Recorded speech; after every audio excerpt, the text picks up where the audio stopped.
just asked me. I said I could handle it, but I don't know about the yelling at people to get them to sit part. I can do that. I don't know how good I'll be at it. Yeah. Okay. Should I? Hello? Oh, I have microphone power now, so we're going to start in a couple of minutes. If everyone can get seated, that would be fantastic. There's a very scary clock here that counts down, so I do want to adhere to it. Oh, and it started, so I'm starting. Thank you, Danny. All right, well, I just want to welcome everybody to this last panel session of the day and on advancing mental health and well-being in policy and practice. And first and foremost, to thank you for your time and attention, which I have a greater appreciation than ever about how valuable that is. So thank you for remaining with us.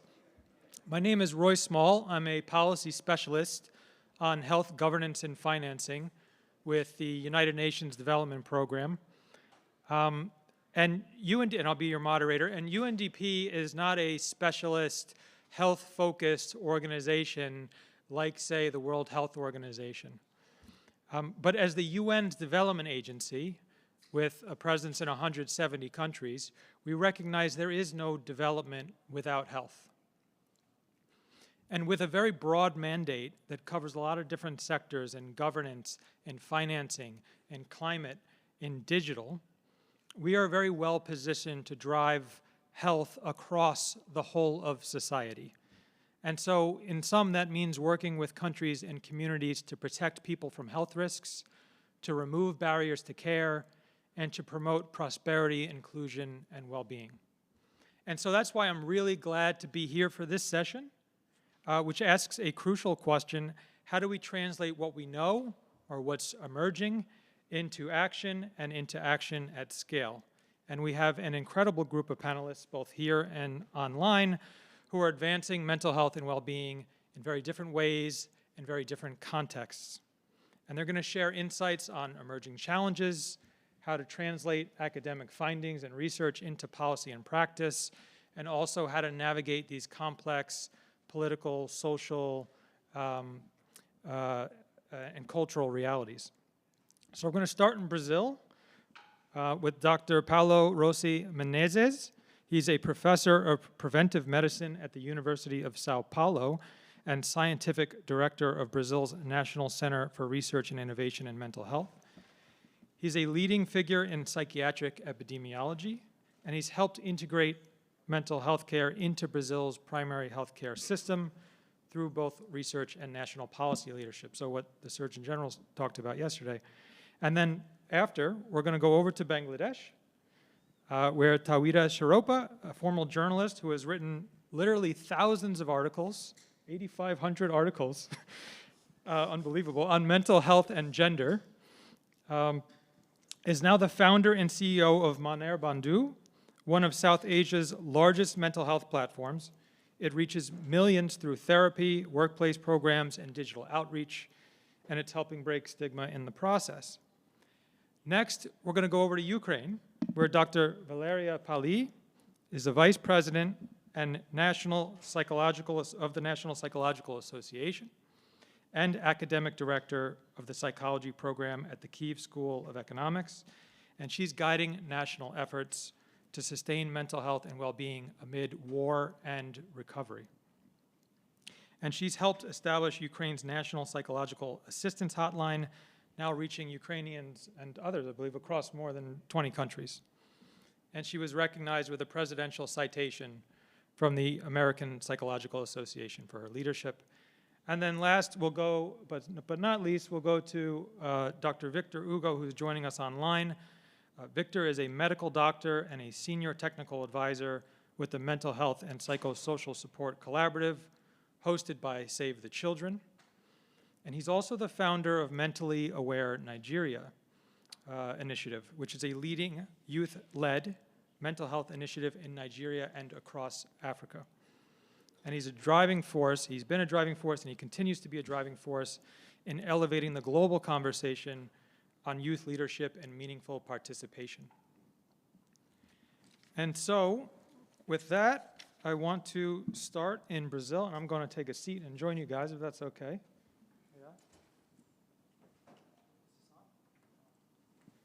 Can I get this one? Oh, wow, you guys are good. All right. Paulo, you've been working with public health, population, mental health in Brazil for decades. In your view, what have been the sort of main challenges and progress towards achieving mental well-being for children and youth in Brazil? Well, first of all, thank you, UNDP and Dartmouth, for the invitation. It's been an amazing 3 days here, hearing and learning a lot. So going to the point that you raised, I think that Brazil is well known for some of its good things, like music, football, carnival. So, but we also have several difficulties and challenges, socially speaking. So the population is exposed to lots of difficulties, such as social inequalities, violence, and all sorts of hassles in their daily lives. And that's true for the youth as well. So I think that some of the progress that we had are more result of macro policies that I wanted to bring, such as the improvement in education for everyone. So in Brazil currently, hopefully, we do not have children out of school. The proportion of children out of school is really very small as compared to some 60, 70 years later, before, where only less than half of the population would have access to school. Another thing that I think it's worth pointing out is the advance in the legislation to protect children and the adolescents. So we have a statute that protects the human rights of the youth, and this is, I'm sure, this reflects in an improvement in their mental health. More recently, we've been discussing these days about how the digital platforms can harm the mental health of the youth. And it's interesting that in January this year, a federal law was enforced for the whole country, where all the schools have the mobile device banned during the school time. So we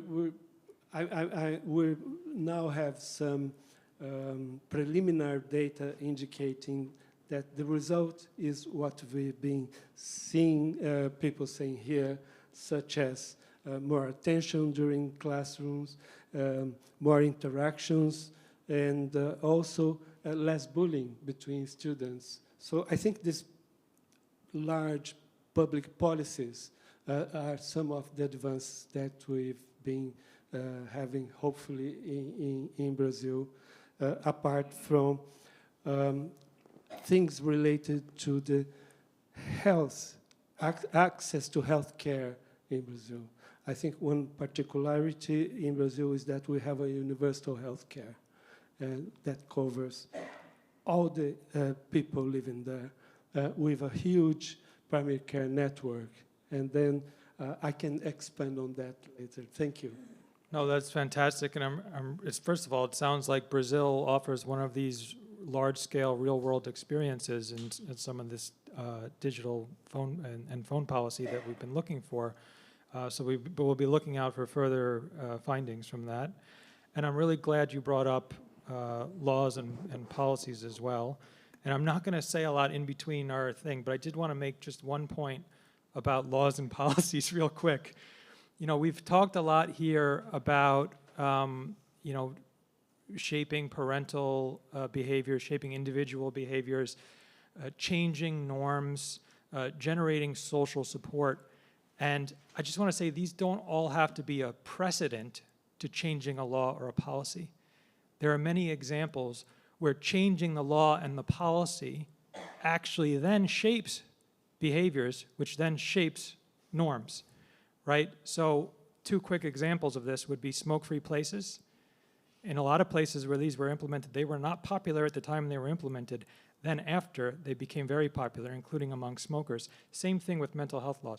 It's not mental health laws, with seatbelt laws. So if you can get a strong parliamentarian or a strong legislative figure, you can kind of leapfrog some of that process. Okay, I'm not going to talk more between questions. I just want to make that point.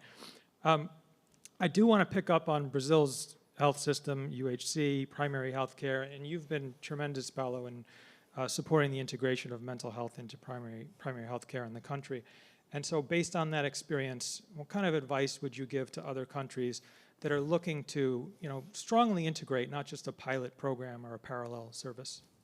Well, this is still a challenge in Brazil. We had an important progress again in terms of legislation. So we have a mental health law that states that primary care is a central part of mental health care.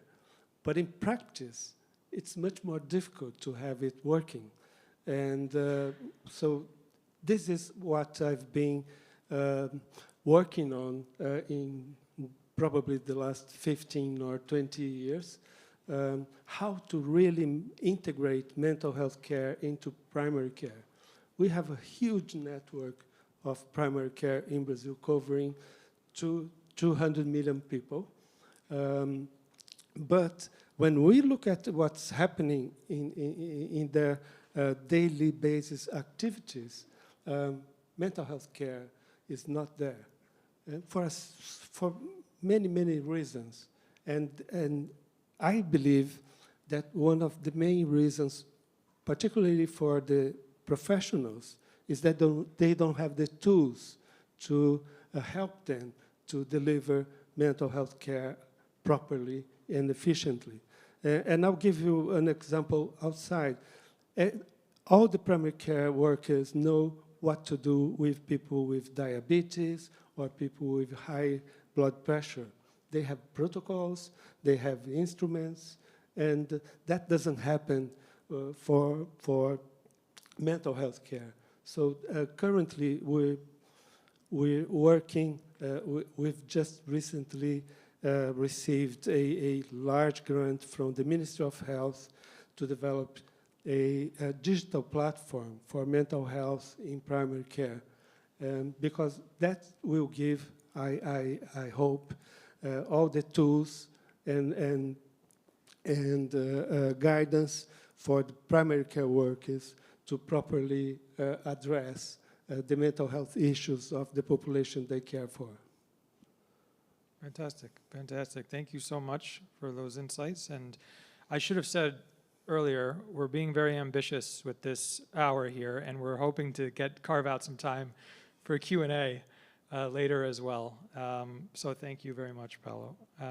And I'd like to move now to Bangladesh with Shiropa. And as I mentioned a little bit in the intro, you've built one of South Asia's most influential mental health enterprises, reaching people through therapy, community workshops, radio, television. And so from that journey, I want to ask, what have you learned about designing mental health services, mental health and well-being services that are truly accessible and culturally grounded, especially for young people and for communities that are often left out? Thank you, Roy, and UNDP and Darmut for having me here. So we started Moner Bondhu back in 9 years ago. And what we believed that time, and it still resonated with that, we wanted to make mental health as a safe space, comfort zone, non-judgmental space, so people can easily understand and they can connect with their feelings, emotions. And that's the primary things we thought that time. And Moner Bondhu means the friend of your mind. So we want to be the doorstep name as the friend to every individuals who are living, I think, around us. So with that things, I think the initial days we start with the normal counseling and in a very in-person process. And then COVID pandemic hit everyone. And with the, I think I'm very much thankful and grateful that the UNDP for the support to give us and believe in our work in the initial days, especially during the pandemic. And that's really in a very short time, like the 3 to 6 months, we reached and provide support through online, like almost like 50,000 people across Bangladesh. And that's really, I think that gives us lots of thoughts and realizations and what people really need at this moment. And we started with that, the holistic approach, the hybrid model, the combined with the human expertise with technology, and at the same time with the compassion, the empathy, and care. So that's with the bring with a holistic approach. And throughout the process when we design, even especially when we integrated with the advanced technology at this moment, we are collecting like 800 data points every day. And we trained our large behavioral models for the school-going students, the youth, and for the communities who don't have sometimes the proper internet, but still they can use our technology to predict the risk and also build their own well-being profile. So when we're doing that, we use the privacy-first design with the customers and the clients and the users. So that's, I think, help us to, for the understands what people really need and where the things we can help with the people. So, and with that things, I think throughout the process, and then that really help us to understand, it's not about the emotions, only the feelings. Sometimes we just listening to the people, and that's really helped to the healing their process, the thinking process as well. And also I really wanted to mention, like, many, I think, peoples and across Bangladesh, especially the remote areas, the rural places, they don't understand the mental health stuff, the terms, all these like the psychological aspects. They only understand their mind and their struggles and their issues. So we really bring those things in the very culturally contextualized, and we adapt the languages.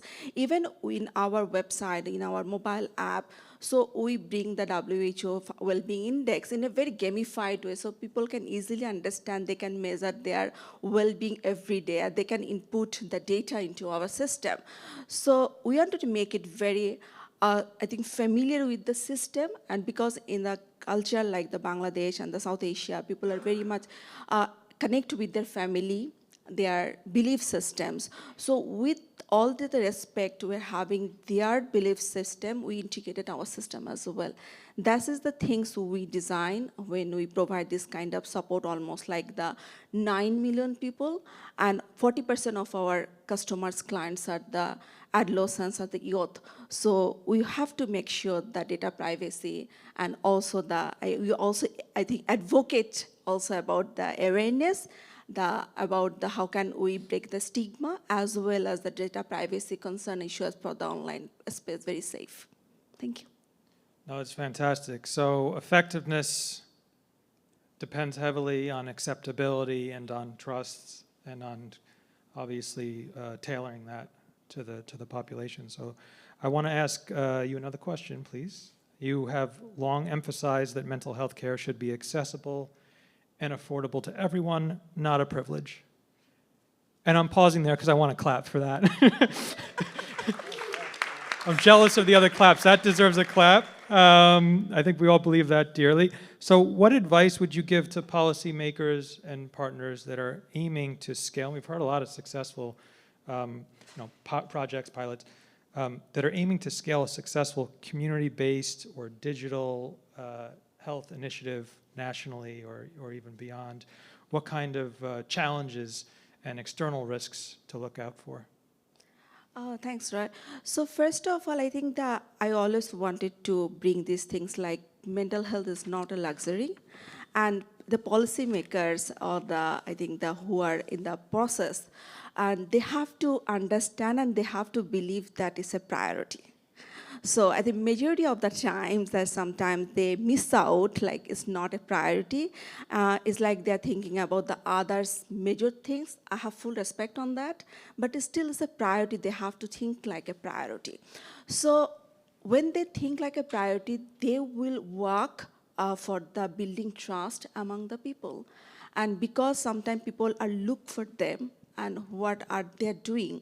So, and it's kind of like co-creations, and there's a long-term commitment.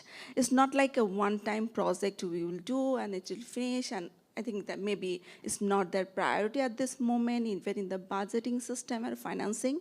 But when they take it's like a long-term commitment and then co-create with the sustainability. And I said the sustainability in a way like when they, I think, brings like the company like us or organization like us or the other youth-led platforms, or when they bring us, we have lots of enthusiasm.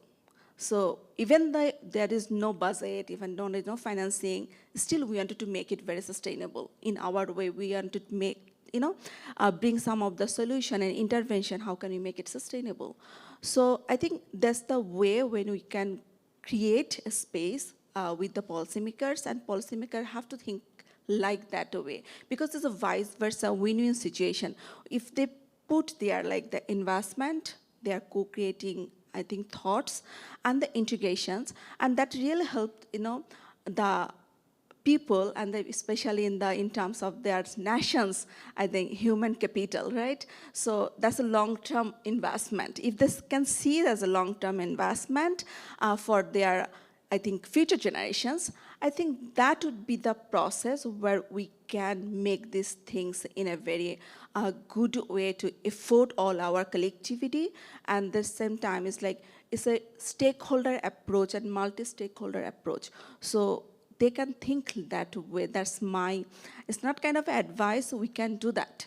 Because it's like, because we wanted to make sure like it would be sustainable, it's like a very investable area, and at the same time, they can see the result and impact in a very long way.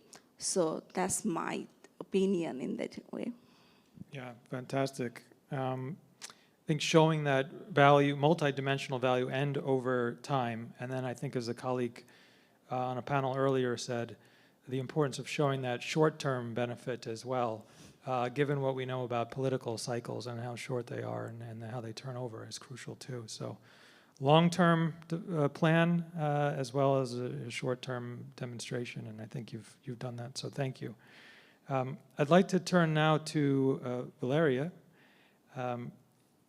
You've been leading efforts to provide this psychological support in one of the most difficult environments we can imagine, a country at war. And from your experience, what does it take to protect and to promote mental health and well-being when everything around people and institutions is under strain and resilience has to be built in real time? Good afternoon, and thanks for having me here. Basically, due to our experience, we need three big things: money, political support at different levels, and enough of mental health providers. Unfortunately, in Ukraine, we have only political support. Since the full-scale invasion started in 2022, the First Lady of Ukraine, Olena Zelenska, launched the big national campaign called How Are You?, addressing stigma in Ukrainian society and promoting mental health. She also gathered different ministries and different stakeholders and different NGOs to collaborate and share their efforts regarding mental health. And as a result, in 2025, this year, Ukrainian parliament adopted a law, mental health law. And probably Ukraine is a unique country which adopted legislation regarding mental health in midst of massive war. And now we inside the reform. About finance, it's easy to say that, and it's obvious that we have lots of different needs in our country, humanitarian, defensive, and unfortunately mental health is not a priority for some costs. And that's why many of our mental health services work together with different international organizations and different donors. But it's also not a sustainable practice for us. And the example with the collapse of USAID showed us how many different brilliant initiatives can die in 24 hours. And about lack of mental health providers, we also have a big challenge with the workforce. Now we have a huge demand. Up to 70% of Ukrainians require a different type of support, different level of intensivity. And I mentioned that we have a reform, and one of the goals of this reform is to expand the number of mental health providers and legally allow social workers, nurses, and general physicians and chaplains to provide mental health support.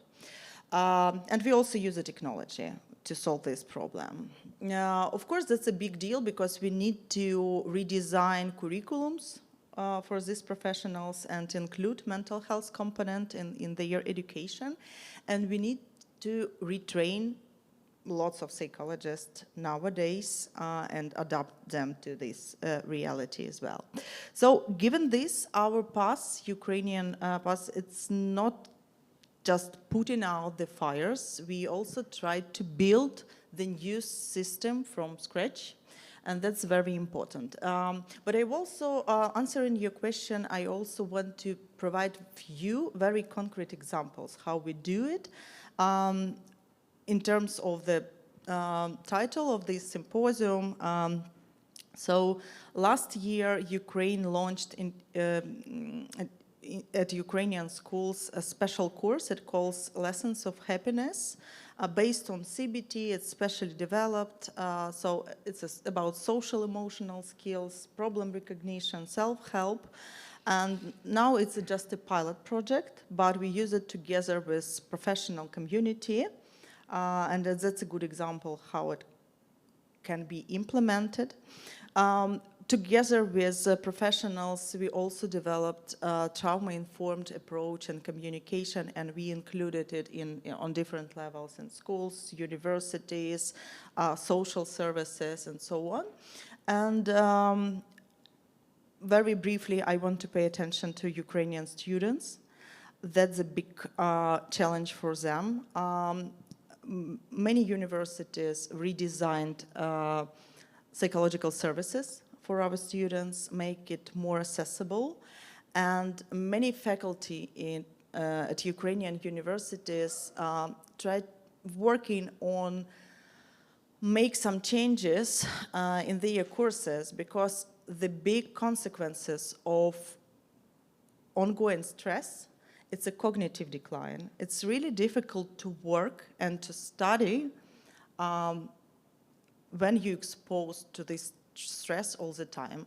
Just for example, last week, 5 nights out of 7, there were missile attacks under Kiev. So we had a very bad sleep, and believe me that it's very difficult next day to wake up and come to your work and do something productively. So now we try, as a faculty, we try to keep balance between quality of education and flexibility and human-oriented approach.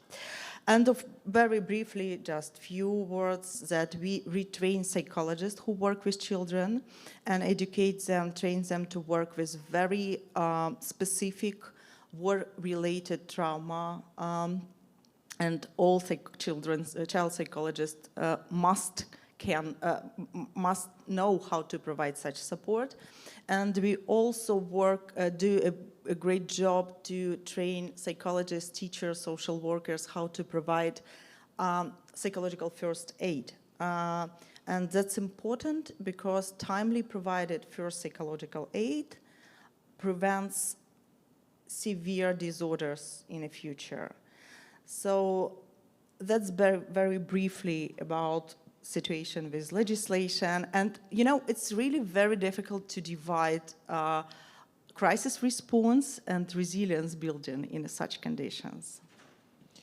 Yeah, well, that's incredible, and I'm thinking about this hierarchy of needs that we've heard about a couple of times this week, and you know, this idea that I'm not saying anybody quite put it this way, that, you know, you have these basic needs first, and then you have this sense of safety and security. Then you can worry at the tippy top of the triangle about things like well-being. And what I'm hearing is Ukraine and you doesn't believe that. You see well-being is foundational in the middle of a war. So that's incredible. But I wanted to ask you, you know, because you mentioned a little bit this, you know, this bridge between crisis and recovery and rebuilding. You know, how can mental well-being become part of how a country rebuilds from a crisis, not just an emergency response, but a long-term pillar of social and economic renewal, and especially thinking about the next generation?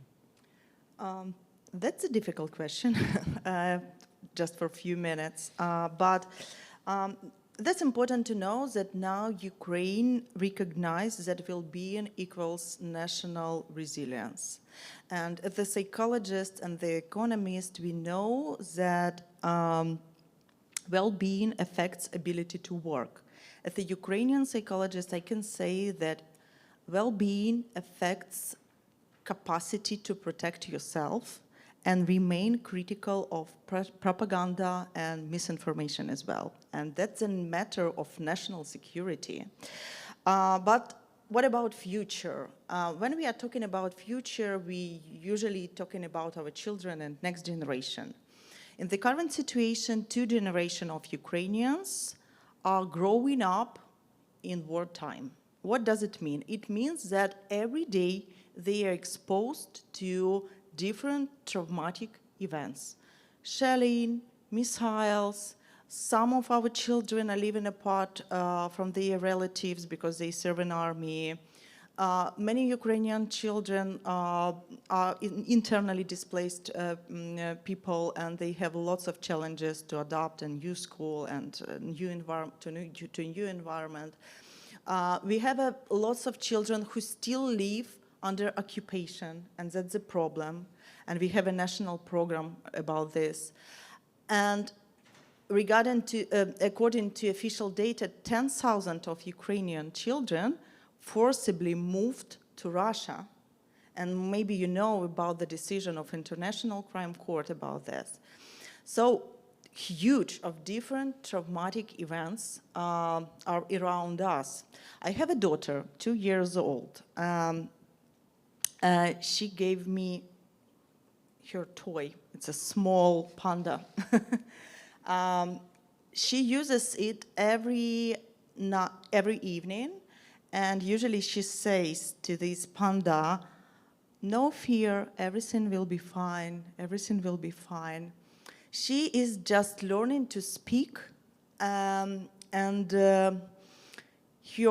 unfortunately, she have already known the words like missile, drone, explosion, and that's the reality for our children. So what can we do as a leaders, as a mental health professionals, as a policymakers? First of all, we need to admit that our children are a foundation for our future. So Ukraine must do everything to stay connected with our children who are temporarily abroad. We need to do everything and invest in our children and help them to stay in Ukraine, receive a good, high-quality education, find proper job, create their families and have their own children, because they will be the next generation which will be rebuilt Ukraine, actually. And as a psychologist, we know that happy and healthy people can rebuild something. Unhealthy and unwell probably will not. So we need to ensure that mental health and well-being are involved and integrated on different levels of our life. And that's important. And it's important to invest in prevention. This day we have been discussing brilliant example how nature, sport activity, community engagement, art can be helpful for development humans' resilience. And for people who are not familiar with mental health, probably it looks like entertainment. It is not an entertainment. It should be a part of investment in human resources. And last thing that I want to say, I'm a clinical psychologist, and I surely know that when you're working with a person who suffered or who is a victim of violence, you can do a lot to develop resilience, to develop a different coping mechanism. But the first thing that you need to do is to eliminate the traumatic situation itself. And we need to do everything to eliminate this traumatic situation for Ukraine. Because without this, all our efforts, all our investments will be something like one step forward and few steps back. Thank you so much for sharing.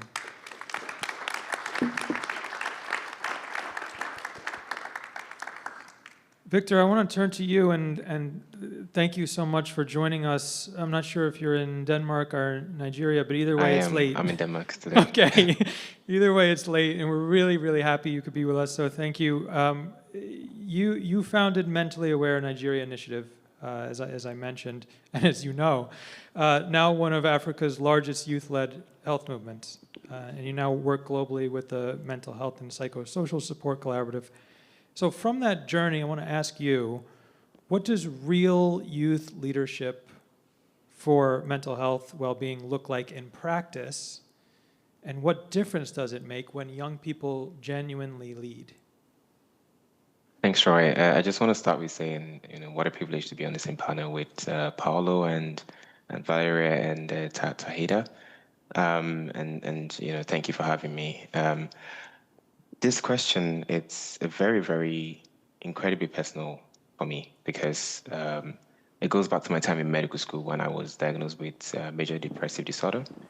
And I need to be very clear, I was one of the very lucky ones. I come from a very privileged background. I was very privileged. I had friends who actually recognized symptoms and supported me to see a psychiatrist. I was diagnosed over dinner. That's just the level of privilege that I had.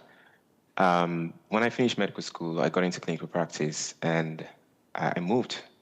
I changed cities. And one of the conversations with a new psychiatrist, because I wasn't responding properly to my medications, he asked me, he's like, "You're a doctor, right?" I was like, "Yeah." It's like, "You got diagnosed in medical school?" I was like, "Yeah, that happened." I was like, "You're very lucky." Now, I left that conversation not feeling happy with what he said. He said I was lucky. How could he? I called my friends and, they were like, well, why wouldn't Nigerians mind their business, I went home and I had a conversation with my mom. And she, having grown up in Nigeria and lived there for a long time, had a bit more insight than I did. And she explained to me what he meant by that. And got me to start thinking back to my time in med school when I had classmates and, my mates who were dealing with mental challenges and problems, and actually some of them who actually ended up taking their own lives. And that set things in perspective for me and got me to go back to asking questions around, what can I do differently? What can I do to create the same kind of environments that I had for other young people in Nigeria? And it's like it was a very, very difficult question to answer in a country where you have one psychiatrist to 1 million people. And there is just so much stigma, and that makes it even more difficult. So that privilege made me start to see, sort of the disparity in care, and I knew I had to try and do something about it, and that's essentially how Money was started. So now to your question in regards to what does real leadership look like in practice? I think it looks like humility. It starts with not assuming that you have the answers or that you even have the right questions in the first place. And I can give an example. When we started Money, our first move wasn't a strategy document in an office. We didn't just come together in our fancy offices to sit down and start thinking about how can we create a strategy for young people in Nigeria. We brought young people together, more than 300 young people together in the same space, and we asked them how they wanted to have these conversations. And so we co-created our entire first strategy right there in rain. We're dancing, having fun, and asking and answering questions. And the entire event in itself was, for me, I think it was the start of the narrative change. We were showing to both young people and to ourselves that this topic, it didn't have to be something that was so scary or very complex or academic. And our message picked up from there on out and is never relented. So before we came along, mental health awareness was mostly boring lectures, and I have nothing against lectures in seminar rooms, which happened once a year or twice a year during World Mental Health Day or World Suicide Prevention Day. And we knew that wasn't working. We went to where young people were found, and that was online in schools. And we created things. We created integrated programs like our listening service, which provides text-based support to young people over WhatsApp. Our monthly mental health educational toolkits, which took on a mental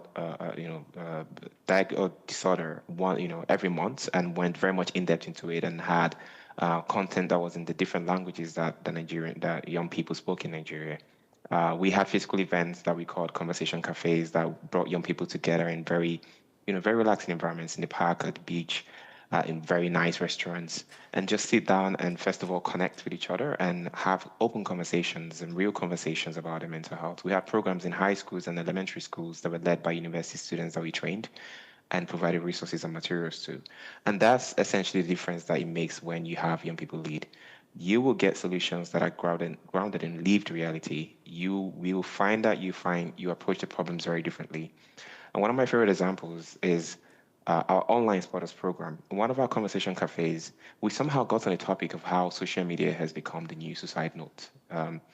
And we were having conversations about how, we in bridges across the US, Singapore, UK, they have people called spotters. And the spotters, they sort of are there to help identify people who are looking to or attempting to jump the bridge.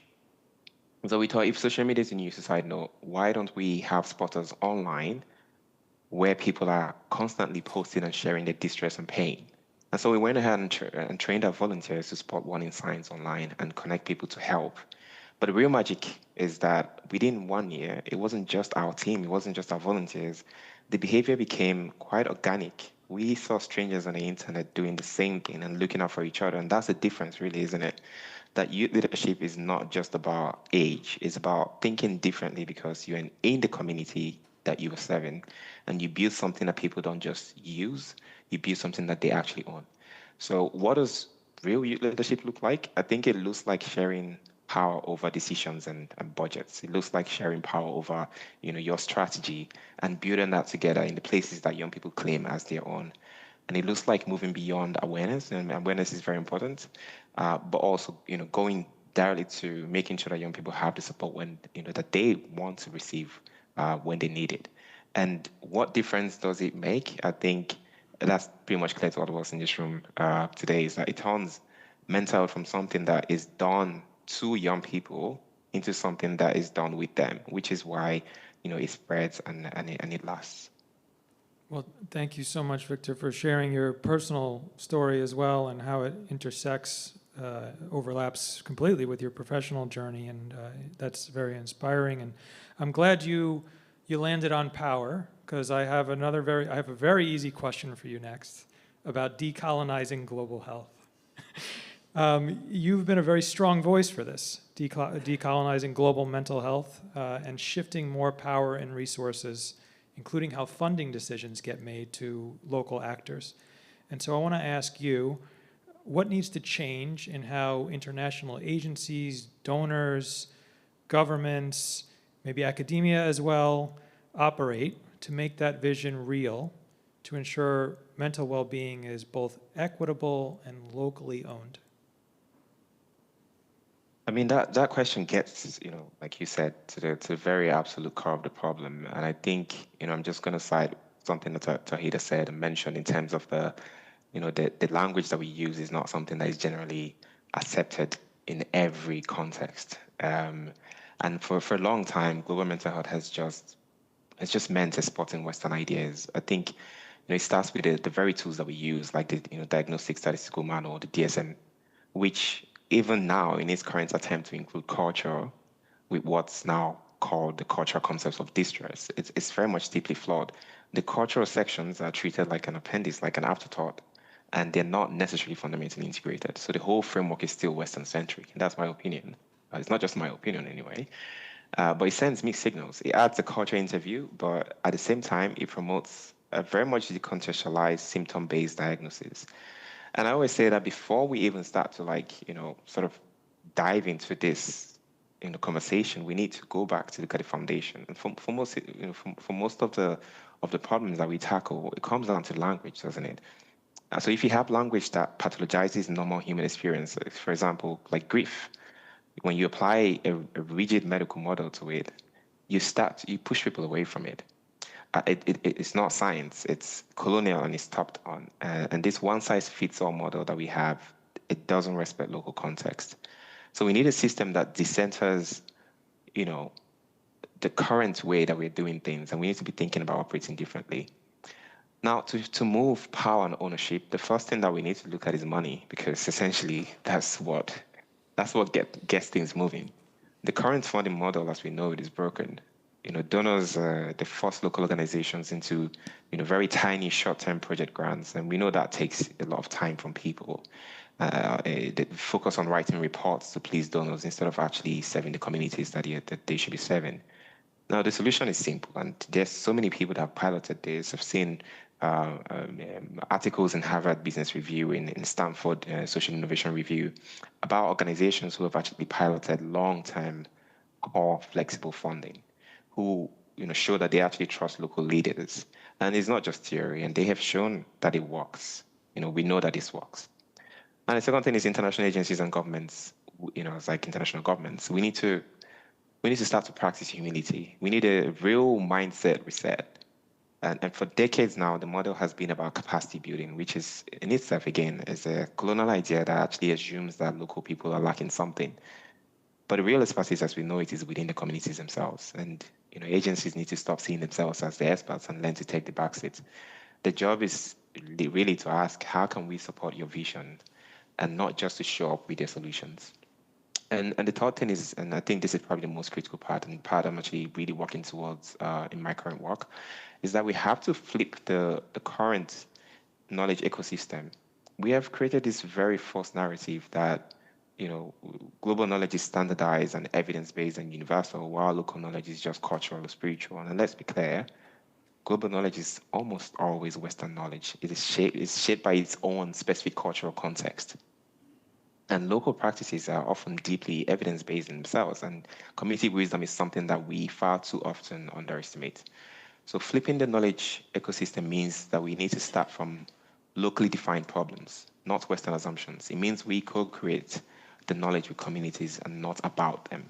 It means we build systems for mutual learning so that insights from the ground can flow up and actually change the global guidance, not the other way around that we currently have it. So essentially, and to conclude, equity is not a workshop theme, and this is something I see in so many spaces.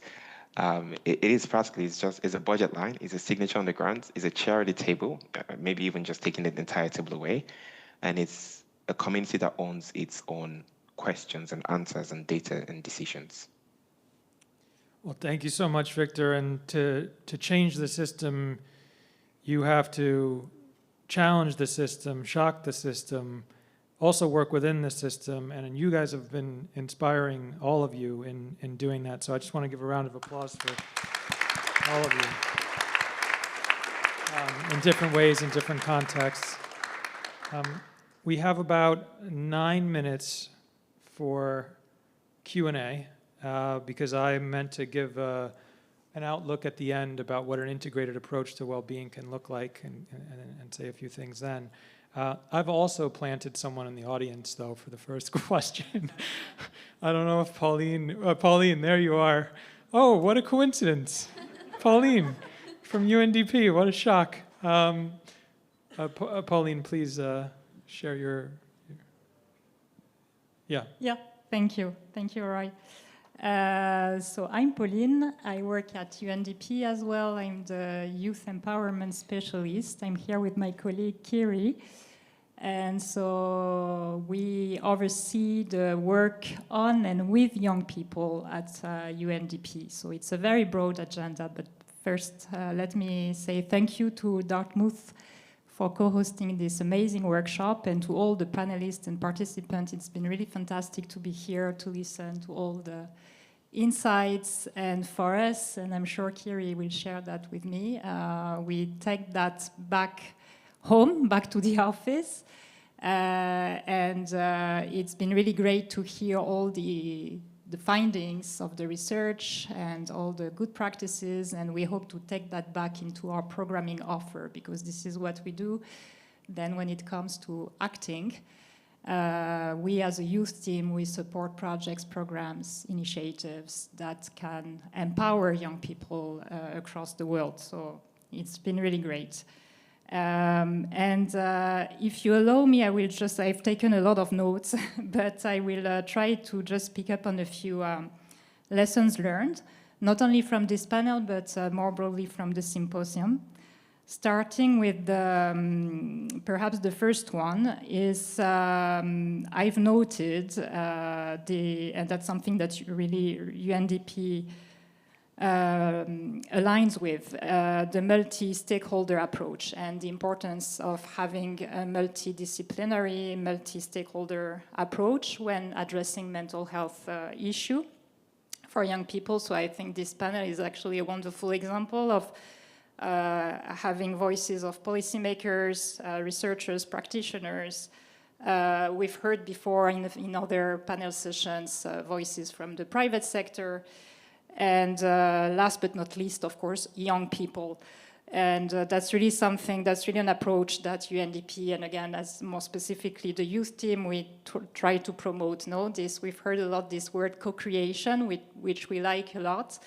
That's really something in terms of the methodology and how we should act. We really encourage this co-creation with young people. So it's not only about addressing the crisis for young people, but it's doing this with them, together with them, and let them find a solution. I think Victor actually has mentioned a few good examples from Nigeria of how they have collected insights from young people, from local communities. So yeah, really working with them, with young people. Moving on from this, I think we've learned also a good, we've heard good examples, including from you, Shiropa, on the importance of enabling access and inclusion for all. And also we've seen that young people, including some of you, are already driving solutions in addressing the mental health crisis. So that's actually a good news. And I think the current news around the world shows us also how young people are already mobilizing, driving change in their countries, in their communities. We have all those Gen Z movements spreading out in Nepal, in Madagascar, earlier in Kenya. So as UNDP, again, we see this also as an opportunity and also as a message that young people have the solutions, and we just need to let them influence policy, and we need to give them a seat at the table and be heard and drive and influence solutions. And at UNDP, to do so, we try to support safe platforms or mechanisms that can be inclusive of young people. So we've already heard a few examples. And for us, perhaps one lesson is also that we should enable those mechanisms not only offline. We've heard a lot in the last 2 days on the importance of unplugging or disconnecting, but I think we've also heard a lot of good examples on how we can leverage digital technologies or AI earlier today, and how we can use those tools as ways to empower young people or to enable dialogue, participation. And again, I could share a few examples. In Peru, we have set up a platform called I Participate, where young people can actually contribute with their ideas and participate in public debate. Now it's being replicated in other countries. We have supported the physical spaces like youth councils, youth parliaments in some countries. On the topic of climate, which is also important for us, and how can young people influence climate action. So we also support these type of things, local conferences of youth on climate, etc. Again, zooming out a little bit, and I think, Paulo, you mentioned the example of sports and how it can also, and we've heard that also in the last couple of days, and how can sports be used to build dialogue and to build social cohesion, to bring communities and to bring young people together, and that can be also one way to address the mental health crisis. So that's also something that UNDP supports at the local level. Pauline, thank you so much for, I'm staring at a clock that's ticking down here. This is very helpful and insightful. But yeah, if you could just wrap up and then we'll finish. Yeah, okay. Yeah, the last point is important, Okay. actually. Good. I just want to go back to Valeria's intervention, which is extremely important, because we heard a lot of statistics during the last days, and I want to add one of them. That we have at UNDP, nearly 50% of young people aged between 18 and 29 years old in the world live in countries with extreme or high level of violent conflict. So I think that says a lot, and that says, that urges us to address the mental health crisis, also in crisis context, and the importance of addressing trauma and resilience and integrate that in the crisis response. So I think, Valeriia, what you shared was extremely important. Can I wrap up with a question to the panelists? I think what I'll do is this. Thank you so much, first of all, for doing that. And that set of lessons and reflections was far better than anything I could have said, so I appreciate that. And it was a very, very valuable contribution to the panel. So I think with about 6.5 minutes left, what I'm going to do is I'm just going to focus on one area of some of the points that I wanted to make, and then I'm just going to ask one more question to every panelist, just a quick question of you all. So I did want to make one point on this issue. Political attention to this issue is growing, to mental health and well-being. So in June 2025, Regional Conference on Mental Health held in Paris, 31 countries, representatives of 31 countries, agreed to integrate mental health across all of society. Health, education, housing, justice, family and youth, culture, innovation, technology, all the areas that we've talked about. So there is that growing basis. Last month at the UN General Assembly, world leaders came together and negotiated a high-level political declaration on mental health and well-being, the first high-level political declaration at the General Assembly to ever put mental health in its title on equal footing with other priorities. But, as Victor said, the challenge is less commitment and more execution these days. So we need to get into the mechanics of this. Do coordination mechanisms and accountability frameworks exist that lay out clear roles and responsibilities across sectors? Are there budgets to match the ambition? Is there a sustainable financing strategy that's not dependent on external funding? And crucially, are youth and affected communities engaged from the start, not at the end? These are the types of questions that we need to pay a lot more attention to answer these questions from theory to action, and to make sure that this is embedded in governance, not just a line in a strategy. And so with that, we have about 5 minutes left. I want to turn to, I'll start with you, Paulo. Quick hitter, one big shift that you want to see in this agenda, whether it's in a policy, it's in an investment, it's in a system, that you think can really move the dial on mental health and well-being? From the experience that I have in Brazil, it would be probably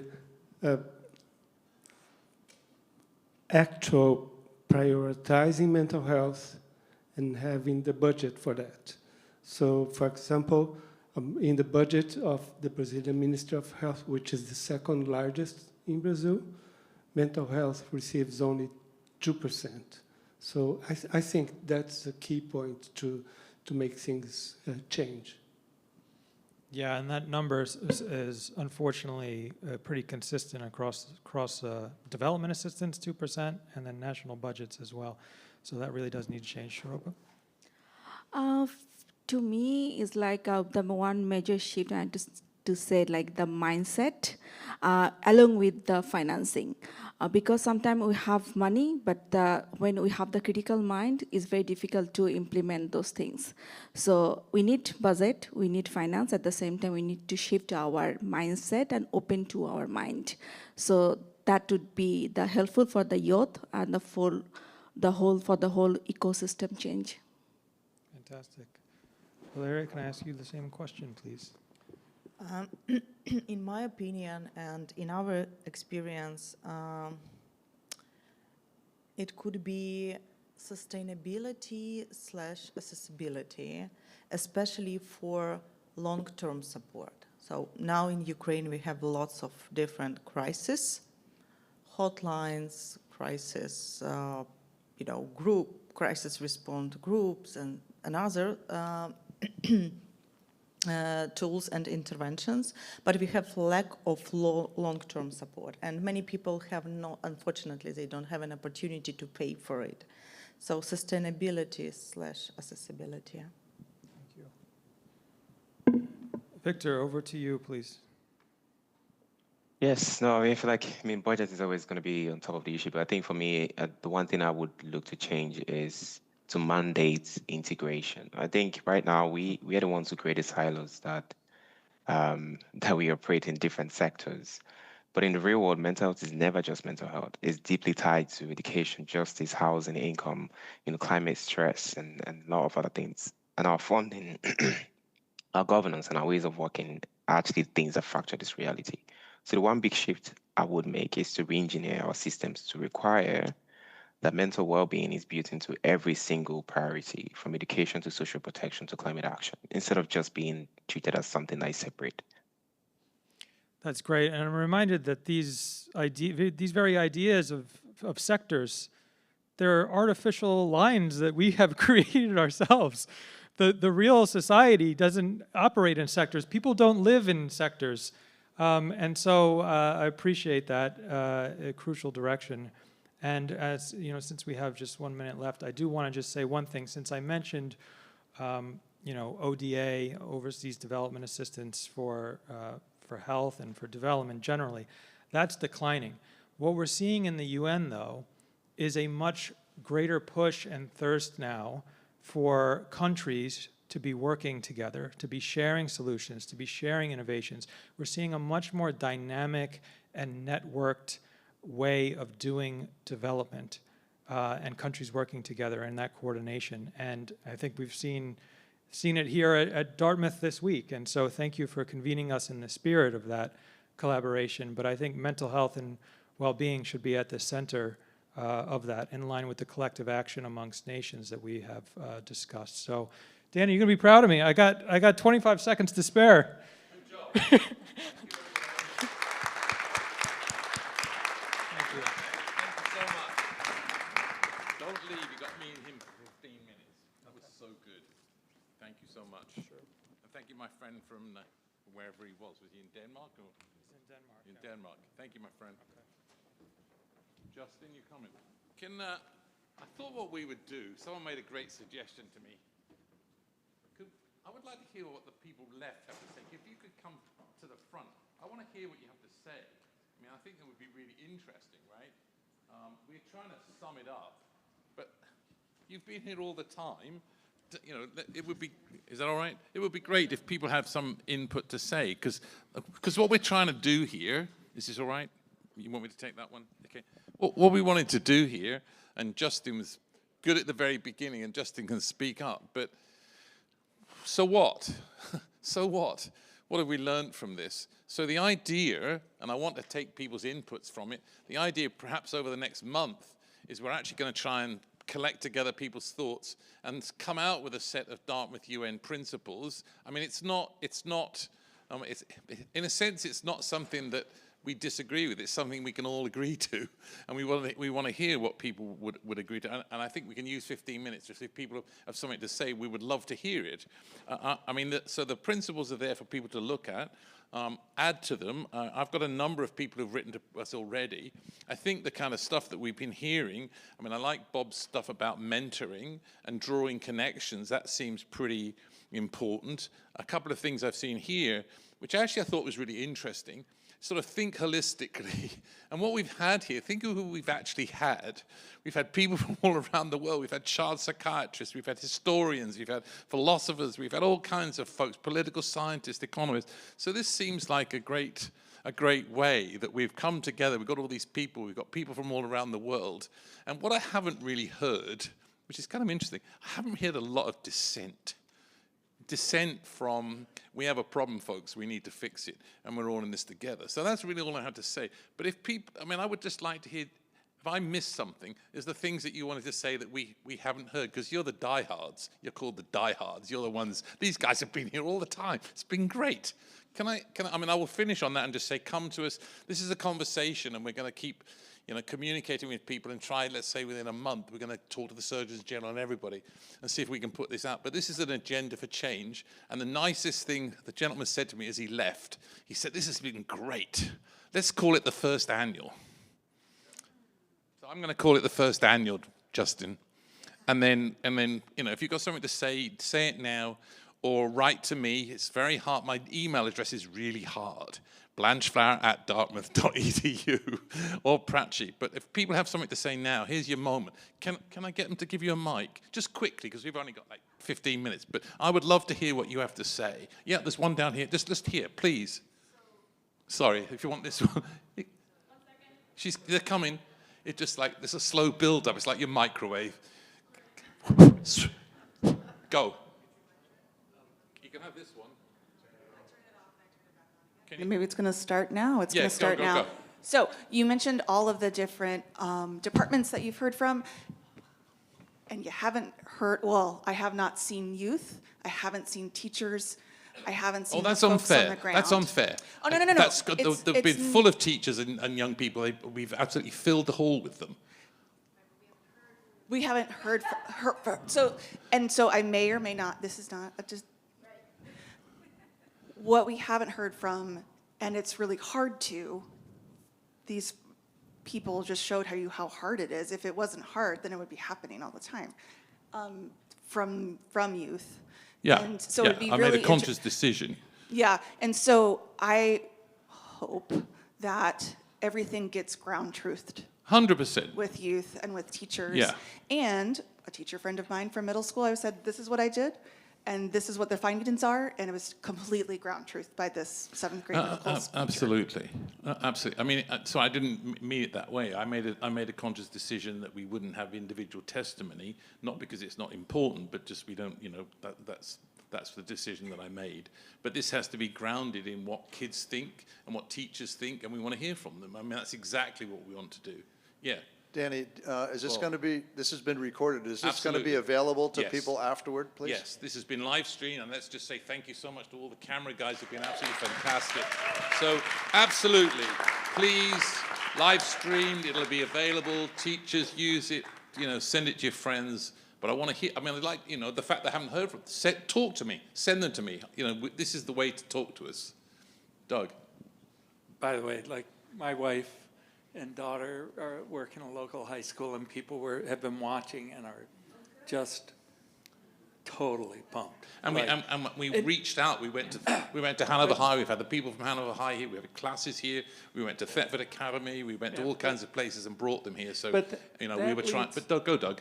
That leads, I feel like there are two things that should come out of this. One is we've got to use this to create an incredible sense of urgency. 100%. Great, well said, Doug. The way I've been, we've been saying this about the test score decline and not getting traction. This is not business as usual. This shouldn't be on, like I call it, .edu time. This should be on .com time. Meaning, well right, this said. isn't a 10-year research project. We've got to solve this problem in a year or two. And the 100%. second part of that is, so it's creating the sense of urgency and making it easy to do the right thing. And that second part, I'm not sure we're there yet, but things like draft legislation, right, that states can use, for the privacy for the 16-year-old off the cell phones, for whatever it is. Having a model, think of how this has happened with the Federalist Society and stuff. Having the draft that legislators, that people can take so that when they get activated, they know what to do. And it's not like, oh, we got to change everything. We got to solve poverty. Right, so the lady who talked about we drafted legislation, right, you've got some legislation, send it to us. Let's send it to some other states. Whatever you've got. Yes, we are, yes. Send it to me. One of the things that I wish and hope for in the future, the second annual, is that we come out of the gate not as, like, how do we hold the complexity of this in a way that isn't, if you don't want cell phones in schools, it doesn't mean you're anti-tech. Right. And that I think needs to be, I think that the big companies that history professor from Princeton was naming yesterday, those companies benefit when there's an us and them in the room. Yeah. And that's not what I think we want. So I would like to see that happen, that this is a pro-human movement in which we're going to look at tech critically and find the ways that it's going to work for us and the ways it's not going to work for us, and not and support each other that way. 100%. Yeah. I think in a sense I made this judgment. It's me. And I made the judgment we weren't going to sit here and argue about whether there was a problem. We were going to go, here's the problem. I just made a conscious, literally I made that decision. I said, we're not going to argue about it. With Punio, we're not going to argue about causality. We're going to go, the data says there's a problem, and everyone said it, now what do we do about it? So we could have spent 2 days arguing about whether there was a problem, and I just decided that we weren't going to do that piece, right? So now we can focus on what you just said, and I think Doug is 100% right. Urgency, urgency, urgency. And the reason I think about this, if I say it this way, think of the 25-year-olds who I see suffering. We should have been doing what John Haidt and Gene and everyone was talking about when they were 15, and we didn't. So now, right?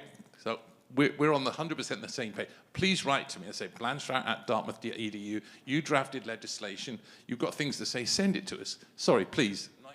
Take the mic, could you? Thank you.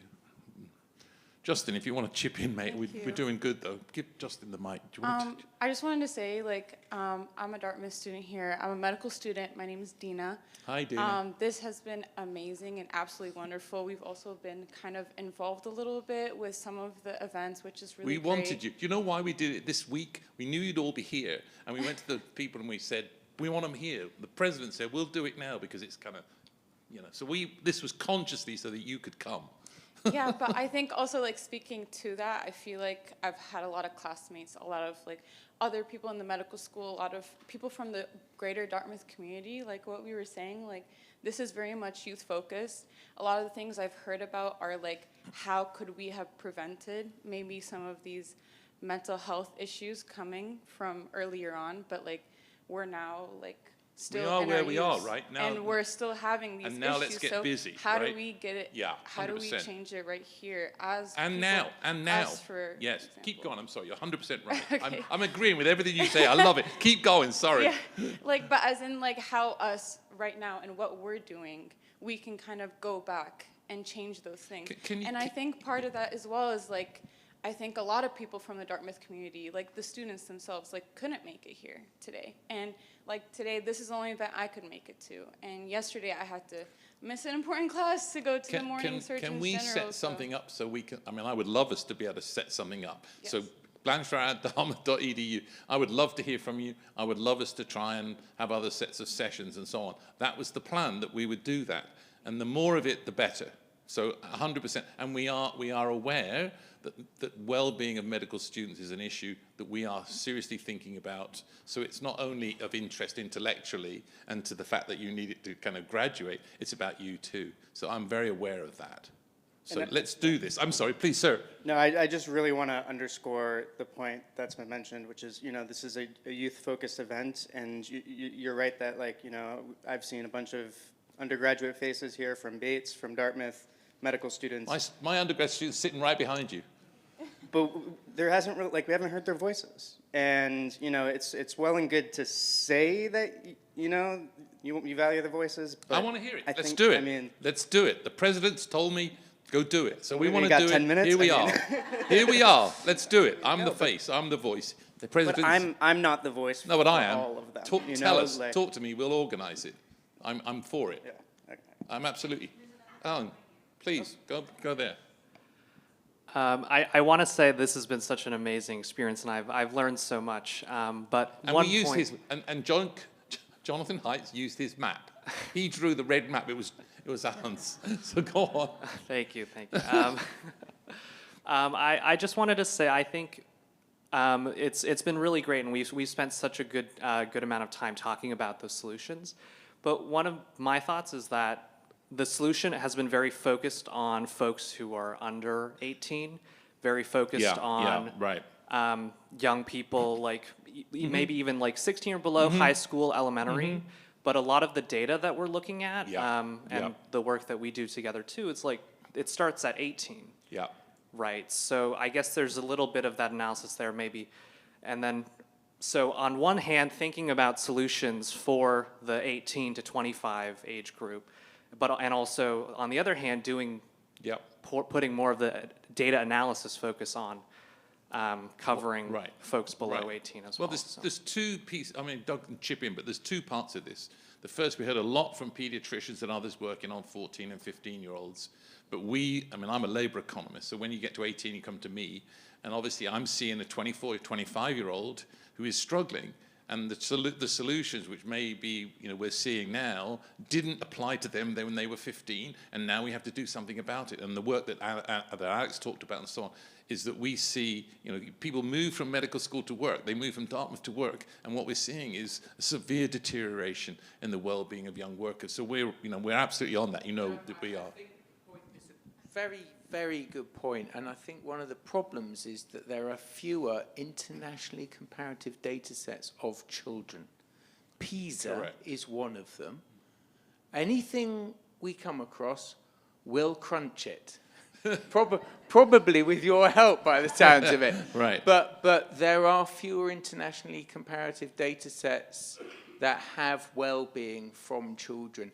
And clearly, as Andrew showed and everyone else, many others have shown, many of these problems start in childhood. So we do need to go there. And the inference I take, maybe it's a little bit late in the day by the time they're 18, 19, and that's a perfectly reasonable critique. I'm going to guess that we need to deal, going back to Danny's point, we need to deal with the fact that we are where we are now with the 18 to 24-year-olds, and we need solutions for them as well, but much of this stuff is likely to start in childhood. As you and I mean, if I had to choose somebody, if I had to choose whose mental health looks the worst, if I had to choose from 0 to 25, I would choose 23-year-old females. I'm sorry, but that's who I would choose. That's who I would say. The data shows their mental health looks the worst of all of them. And that's why we're on it. So please, would you come back to me and let's see what we can do. I'm actually meeting with the Dean of the Medical School on Friday to precisely talk about those things. So why don't you write me a note between now and Friday? He and I are having breakfast together on Friday to talk about this. So would you send me a note? It was great what you said. Let's get busy. Okay, thank you. More for more. So, please. Gina, I'm an alum from the 90s. I want to make sure that we recognize that it was really important that you, in particular, held court and made the symposium happen, because a lot of this is not new. Many of us know this has been going on, as we've been said, for years. But it's always been nice to have, not really important, like has come up. Woo-woo stuff, right? When it comes from a business imperative, like the economics department, when it is declared a national security issue on the surgeon stage, I mean, all of a sudden, as we said, the urgency, the momentum is now, right? And there's been so much sensitivity now to what the facts are, what the data, and that's what I really appreciated on day one. It was a lot of doom and gloom, to be clear.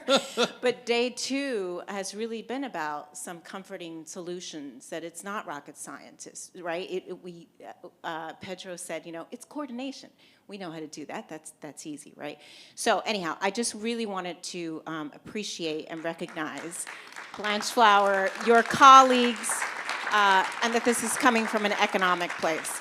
And then I want to put a plug in for, yes, we need to keep hearing, there's a lot of 2.0 content is what you're hearing that we need to get to students, faculty, and parents. 100%. As a parent of 4 of these great children. 100%. Yeah, okay, so thank you. I mean, Dartmouth's family. More for more, we're over time, but I wouldn't want to stop this nice conversation. Justin, you want to say something? And Justin's been great, and the president said to me, actually, I'm going to tell you a little 2 seconds. So this has been really good. What has happened? Conversation on Friday, Danny's having with the dean of the medical school. Next week, we're going back and we're going to talk to the president. And I think actually I'm going to change the subject. I'm going to talk about the second annual. Bye. Hi, everyone. I realize that you've had a long couple of days, so I will be brief. My name is Justin Anderson. I work in comms and government relations, but that's somewhat secondary or even tertiary, because really the way and why I'm involved in this is because Danny identified this as a huge issue and something that he wanted to do something about. And so one of the things when we were talking about this about 18 months ago was that we didn't want this to be just 1 or 2 days. And we're talking here about a summation, but I really hope, and this is what Danny had said from the beginning, that this would be, if not the beginning, certainly a moment in time where we really gather momentum for what comes next. So as important as these last couple days have been, I'm sorry to say, it will only prove valuable if we can keep it going. And as Doug said, I want to just go back to the urgency. I think that we all feel that, and I hope that we can all sort of act on that and stay in touch with one another. Danny is serious. Get in touch with him. We want to keep this going. And I'm going to finish on the last note. The lovely lady who came here from the European Union, from Ireland, said, I'm the chair of the committee in the EU, and you're coming. We're going to do this thing, everybody. Thank you so much for coming. Thank you. Good job.